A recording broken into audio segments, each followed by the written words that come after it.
One second. Freaking mosquito. Come back. The mosquito bit me. You know how valuable that blood is? You know how much protein goes into that? And other stuff? Howdy folks, welcome back to channel Traintrue. For the next video today in the shoulder series, we're going to target one particular movement, the side lateral raise, and the 3 to 4 variations of it that you can do. I would highly recommend doing the following workout about 4, maximum 5 times a week, because the mid delts recover very quickly, so you could do tons of volume. The first thing you probably want to hit after the overhead press, which is the main movement, watch my previous videos for that, would be the middle delts or mid delts or side shoulders, right? Unfortunately, the OHP doesn't hit that group very hard, so if you want that 3D round shoulder look, you have to do side lateral raises. It's pretty much the only thing that really hits it well, but there are some variations. So let's do the primary variation, just a normal side lateral raise first. Whatever variation you do, mix it up. Some days, again, you'll go low, medium, high for these as well, but you can't go too heavy. I would say the minimum rep range for side lateral raises is probably 8 to 10-ish per set. I don't think you should be using a weight so heavy that you do fewer than 8, because it's kind of a dangerous movement with shoulder impingement if you do. So we have something unique at Traintrue called the Thompson fat bells. Basically, if you look inside, the handle's right in the center. They're also called center mass bells for that reason. I really like these, but obviously most gyms don't have these. You could use normal dumbbells, that's fine. So I'm gonna grab some light ones for now. They're only 13 pounds. And we'll do some strict side lateral raises. The key here is you want to bend the elbows slightly so that's not too much pressure on the shoulder. If you look at this side, I'll probably bend my elbows around that much. So this is too straight. This is pretty good. And this, you're bending it too much. That probably means the weight is too heavy if you have to go at this angle. So grab it. I kind of let the dumbbells hang forward. Bend my elbows a bit, I breathe, and lead with the elbow, kind of with the pinky raised up, so like this. You want to hit at least parallel. You can go higher if you want, but some people have shoulder issues, so 2, 3, 4. You notice I'm pausing at the top. You don't have to do that, but I prefer it. I do feel like I get more engagement, better pump, and it's better than swinging them around like this. You're basically just using your hips. If you're swinging like this, I'm barely using my side delts. And now I'll show you how to do them incorrectly. So one thing besides swinging like this, which is bad, is that people lead with the wrists or the hands. So some people go like this. Okay? Lead with the elbows. At the top, you should be more at this angle, not this angle.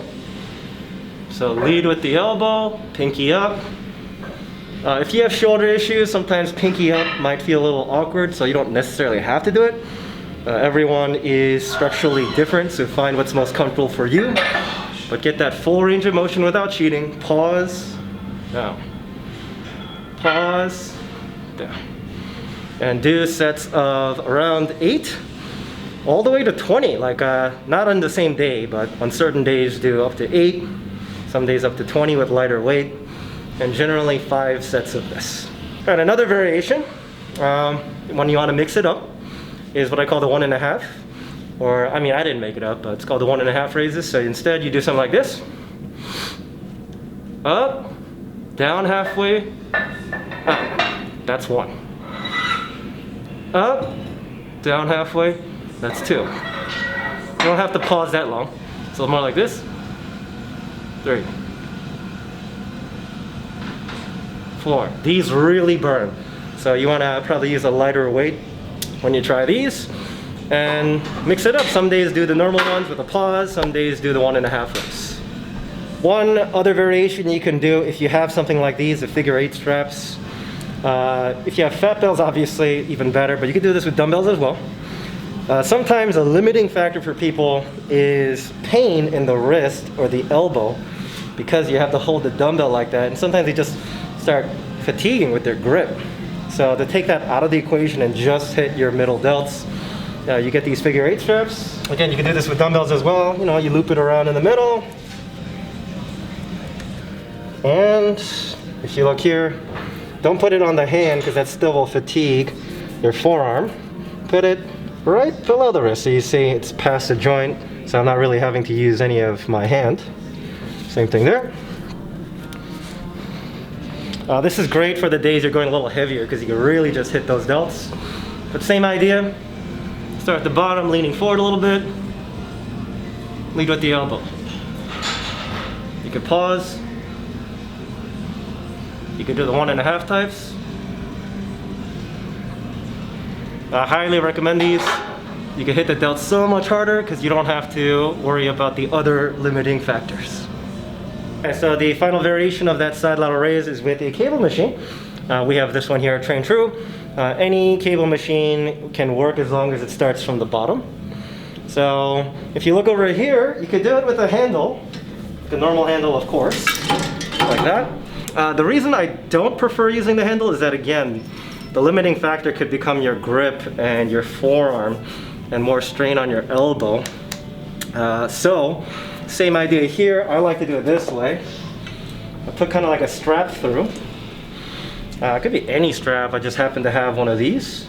I'll put my hand through here. And what you saw before with the figure 8 strap, same concept. Not up here because that'll still strain my forearm, but down here. And then it's just gonna transfer over to my side delts much better. And the thing about this is you have to kind of step over it in a staggered position. So my left arm is being targeted, so my right foot actually goes over the cable here. Why do I do this? Or why does anyone do it? More range of motion.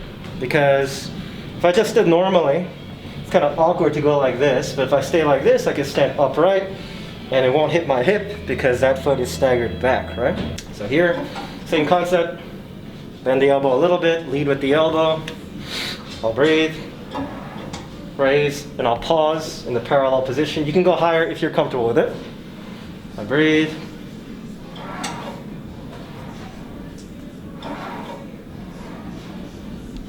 Don't cheat, no momentum like this, but don't rest at the bottom either. I tend to breathe at the top actually, because then I could use that breath for the next rep, so I'll go breathe out. Breathe out. And another thing you can do to maximize this is you can actually lean into the direction of the side delt that you're using, and you'll target it a little bit more and get a little bit more range of motion. So I'll lean that way, I'll kind of grab onto something here. I'll go.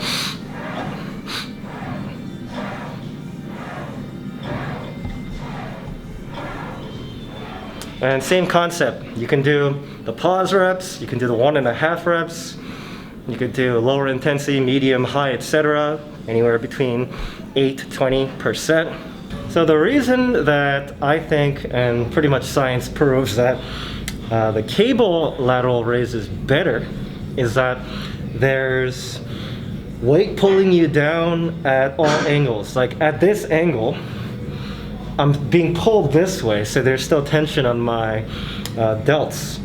But with the dumbbell at the bottom, you're just hanging there. It's not really giving you any pull.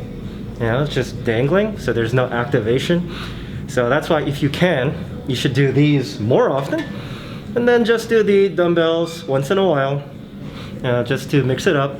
The path is a little bit different. It might feel like a different type of activation, but whenever possible, give these ones a go. So when I said, you know, sets between 8 to 20 reps, I don't mean just do the number of reps and that's it. You gotta gauge it by RPE. So you have to have difficult reps for every set. So from set 1, maybe you'll do like RPE 8 or 9.